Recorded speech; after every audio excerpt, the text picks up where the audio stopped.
Hello welcome guys. Kotak new के बारे में हम एक्सप्लेन करेंगे।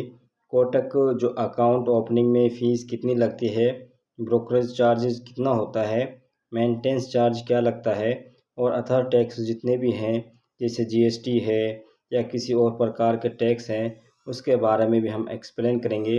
विस्तार से बताएंगे कि कौन कौन से टैक्स लगते हैं और उसे किस प्रकार से बचा जा सकता है, आगे हम एक्सप्लेन करेंगे। जैसे कि कोटक न्यू अकाउंट 3 प्रकार के ट्रेडिंग करने का सिस्टम देता है। जैसे कि पहला है ट्रेड फ्री यूथ, दूसरा है ट्रेड फ्री प्लान और तीसरा है ट्रेड फ्री प्रो। ये तीनों ही अलग अलग इनमें बेनिफिट हैं, अलग अलग तीनों का ही काम है। लेकिन उससे पहले हम मेंटेनेंस अकाउंट के जो अकाउंट एएमसी चार्ज होता है उसके बारे में एक्सप्लेन करेंगे। एएमसी चार्ज इसमें क्या लगता है।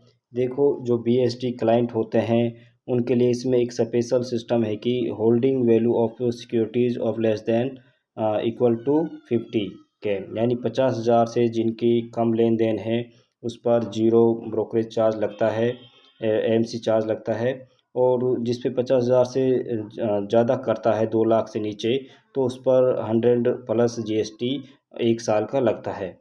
तो एक तीसरा इसमें यहाँ नीचे देखेंगे ग्रेटर देन 2 लाख, यानी अगर 2 लाख से यानी 2 लाख से ज़्यादा हम इन्वेस्टमेंट करेंगे तो उसके लिए क्या होता है कि आपको 50 रुपये प्लस जीएसटी देनी होती है। और जो नॉन बीएसडी क्लाइंट होते हैं उनके लिए क्या है, अगर वो 1,000 से ज़्यादा 1,000 के नीचे नीचे करते हैं तो उन्हें जीरो ब्रोकरेज देना पड़ता है, एमसी चार्ज देना होता है। लेकिन अगर वो 1,000 से ज़्यादा इन्वेस्टमेंट करते हैं तो उसे 50 रुपये प्लस जीएसटी पर मंथ के हिसाब से देना होता है। अकाउंट ओपनिंग चार्ज को भी देख लेते हैं। ट्रेड फ्री प्लान में 99 वन टाइम आपको पे करना होता है अकाउंट चार्जिंग ओपनिंग के लिए।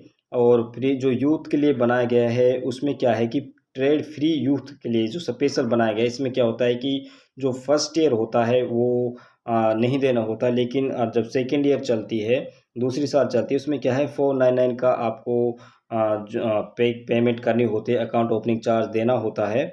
और तीसरा है ट्रेड फ्री प्रो। इसमें क्या क्या क्या है कि 249 मंथली पे करना पड़ता है। ये थे अकाउंट ओपनिंग चार्ज के बारे में। अकाउंट ओपनिंग के बाद भी कौन कौन से अकाउंट को कौन ओपन कर सकता है, ये भी इस पर एक पाबंदी है।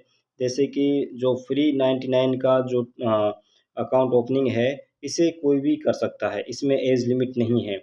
लेकिन अगर हम 499 रुपीज़ का जो हम चार्ज ओपनिंग अकाउंट करते हैं, इसमें एक अंडर रिस्ट्रिक्शन लगा दें कि आपको 30 साल एज जो कम है वही इस अकाउंट को खोल सकता है। और जो नेक्स्ट है ट्रेड फ्री प्रो में, इसमें क्या है, इसे कोई भी खोल सकता है, इसमें एज की कोई लिमिट नहीं है, इसमें लिमिट सेट कर रखी हैं। अब कोटक न्यू के चार्ज के बारे में थोड़ा डिस्कशन कर लेते हैं।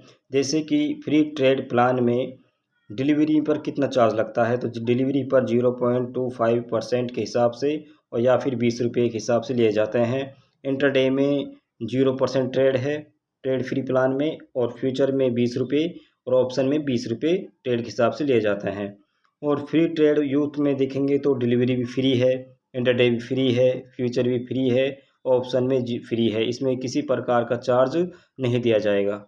तो और जो ट्रेड फ्री प्रो है, तो इसमें क्या है कि डिलीवरी पर 0.1% के हिसाब से 20 रुपये, और इंटरडे पे जीरो ट्रेड, और फ्यूचर में भी जीरो ट्रेड, और ऑप्शन में भी जीरो ट्रेड नहीं लिया जाता किसी प्रकार का। ट्रेड फ्री प्लान में बेस जो शुरुआत में 0.1% या 20 रुपये ले जाते हैं, बाकी इनमें इंटरडे, फ्यूचर, ऑप्शन तीनों में ही फ्री है। कोटक न्यू के बारे में नेक्स्ट जो टैक्स और चार्ज के बारे में भी थोड़ी डिस्कशन कर लेते हैं। जैसे कि गवर्नमेंट टैक्स है, तो ट्रांजैक्शन चार्ज डिलीवरी में कितना लगता है, तो 0.00335% के हिसाब से इसमें डिलीवरी ट्रांजैक्शन चार्ज लगता है। इंटरडे में 0.00335% के हिसाब से इंटरडे में लिया जाता है, और फ्यूचर में 0.002% के हिसाब से, और ऑप्शन में 0.505% के हिसाब से लिया जाता है। और एस टी टी चार्ज होता है, इसे देखें तो इसमें डिलीवरी में 0.1% बाय और सेल पर, और इंटरडे में 0.025% सेल पर, और फ्यूचर में 0.0125% सेल पर और ऑप्शन में 0.0625% सेल पर लिया जाता है। और स्टैम्प ड्यूटी देखे जाए तो इसमें भी 0.0515% बाय करने पर और इंटरडे में 0.03% बाय करने पर और फ्यूचर में देखें तो फ्यूचर में स्टाम्प ड्यूटी 0.002% बाय पर करने पर लगता है और ऑप्शन में 0.003% बाय करने पर लगता है। और जीएसटी देखें तो जीएसटी सभी पर सेम है, जैसे कि डिलीवरी पर 18% जीएसटी देना होगा, इंटरडे पर 18% जीएसटी देना होगा, फ्यूचर पे भी 18% जीएसटी देना होगा और ऑप्शन में भी 18% जीएसटी देना होगा। जीएसटी सभी पर सेम है क्योंकि ये गवर्नमेंट को दिया जाता है और सभी जितने भी या ज़ीरोधा हो या एंजल वन हो या फिर एचडीएफ स्काई हो, सब में 18% जीएसटी लगती है। ये ऐसा नहीं कि कोटक न्यू में ही है, सभी में 18% जीएसटी देनी होती है।